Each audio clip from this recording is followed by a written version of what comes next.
Hi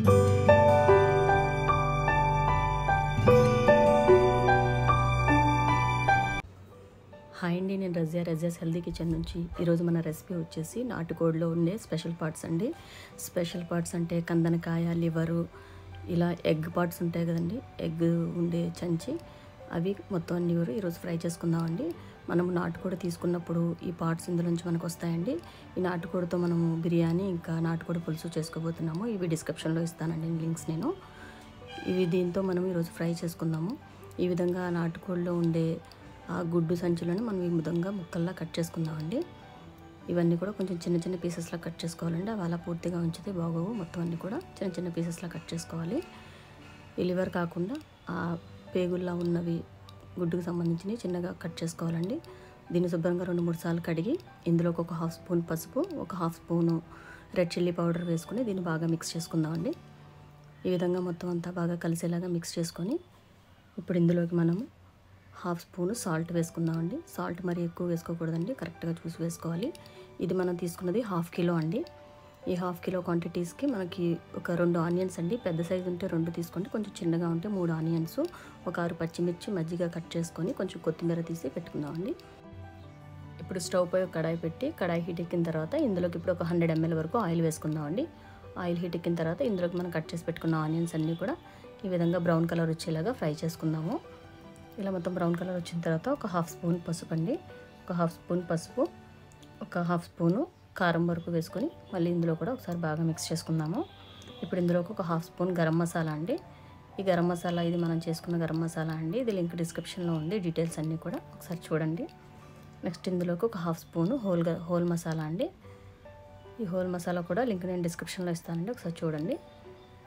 ఇదంతా కూడా బాగా మిక్స్ చేసుకొని ఇదంతా కూడా పచ్చివాసన పోయి బాగా దగ్గరగా అయినప్పుడు ఇప్పుడు ఇందులోకి మనము పచ్చిమిర్చి, ఇవి కూడా కొంచెం బాగా దగ్గరగా మగ్గిపోవాలండి. ఇందులోనే పచ్చిమిర్చి ఇంకా కొత్తిమీర కూడా ఇందులోకి వేసేసి మొత్తం అంతా కూడా బాగా దగ్గరగా అయ్యేలాగా ఫ్రై చేసుకుందాము.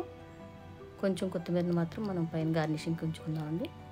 ఇలా మొత్తం అంతా కూడా బాగా దగ్గరగా ఫ్రై చేసుకొని ఇదంతా కూడా బాగా దగ్గరగా అయిపోయిన తర్వాత ఇప్పుడు ఇందులోకి ఇప్పుడు మనం ఒక 3 స్పూన్స్ కర్డ్ అండి. ఈ స్టేజ్లో ఇది బాగా దగ్గర అయ్యి పచ్చివాసన అంతా పోయి బాగా దగ్గరగా ఫ్రై అయిపోయిన తర్వాత అప్పుడు వేయాలండి కర్డ్. ఇలా వేసి ఇదంతా కూడా కొంచెం దగ్గరగా అయ్యేలాగా ఒక నిమిషం అలా కొంచెం ఫ్రై చేస్తే దగ్గరగా అయిపోతుంది. అప్పుడు ఇందులోకి మనం పక్కన పెట్టుకున్న మ్యారినేట్ చేసి పెట్టుకున్న ఇవన్నీ కూడా ఇందులోకి వేసి బాగా మిక్స్ చేసుకుందాము. ఇప్పుడు ఈ స్టేజ్ నుంచి మనం దీన్ని జాగ్రత్తగా ఫ్రై చేసుకోవాలండి. ఇప్పుడు ముందు ఇదంతా పెరుగులో వేసిన తర్వాత ఒక 2 నిమిషాలు దీన్ని బాగా దగ్గరగా ఉండి మిక్స్ చేసుకొని ఇప్పుడు దీన్ని ఒక మూత పెట్టేసి ఒక 10 నిమిషాల వరకు అలా వదిలేద్దామండి సిమ్లో పెట్టి. ఇవి కొంచెం ఉడుకుతాయండి అప్పుడు బాగా. ఈరోజు మనం దీంతోపాటు చేపల పులుసు కూడా చేసుకుంటున్నామండి. ఇది లింక్ డిస్క్రిప్షన్లో ఉంది, నేను షార్ట్ పెట్టానండి ఆల్రెడీ ఈ వీడియోని, అది ఒకసారి డిస్క్రిప్షన్లో చూడండి. ఇంతేనండి. ఇవి ఇలా మనకి ఉడుకుతున్నప్పుడు ఇవన్నీ కూడా ఇలా పొంగుతాయండి కొంచెం. ఇవి చాలా టేస్టీగా బాగుంటాయండి. అసలు ఫ్రై చాలా టేస్టీగా ఉంటుంది, దీంతో కర్రీ కూడా బాగుంటుందండి. ఇలా ఈరోజు మనం ఫ్రై చేసుకుందాము. మూత పెట్టేసి ఒక 10 నిమిషాలు దీన్ని ఇలానే వదిలేద్దామండి.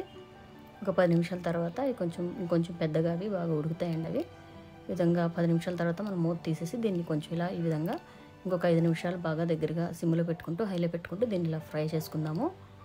ఈ మొత్తం అంతా కూడా దగ్గర ఇలా ఫ్రై చేస్తూ ఉండగా ఇది కొంచెం కలర్ లైట్గా మారుతూ ఉంటుందండి. మళ్ళీ మూత పెట్టేసి ఒక 2 నిమిషాలు మళ్ళీ ఒకసారి 2 నిమిషాలు అలా వదిలేసి మళ్ళీ ఒకసారి చూద్దామండి. ఇలా 2-3 సార్లు ఒకసారి మూత పెట్టి దీన్ని తీస్తే దగ్గరగా ఈ విధంగా రోస్ట్ అయిపోతుంది. ఇంక మూత పెట్టక్కర్లేదండి. ఈ విధంగా దీన్ని బాగా దగ్గరగా డ్రై చేసుకుంటే ఇవి చాలా టేస్టీగా చాలా బాగుంటాయండి. ఇంతేనండి, ఇంక మన ఫ్రై రెడీ అయిపోయింది. దీనిపై కొంచెం కొత్తిమీర వేసుకొని గార్నిష్ చేసుకొని మూత పెట్టేసి పక్కన పెట్టేసుకుందాము. ఒక 2 నిమిషాల తర్వాత దీన్ని సర్వ్ చేసుకుంటే బాగుంటుందండి, చాలా టేస్టీగా ఉంటుంది. ఇది ఒకసారి మీరు ఇలాగే ఈ స్టైల్లో ట్రై చేయండి, చాలా టేస్టీగా బాగుంటుంది. ఈ వీడియో కానీ మీకు నచ్చినట్లయితే లైక్ చేయండి, మీ ఫ్రెండ్స్కి ఫ్యామిలీ మెంబర్స్కి షేర్ చేయండి. నెక్స్ట్ వీడియోలో మళ్ళీ కలుసుకుందామండి. Thanks for watching.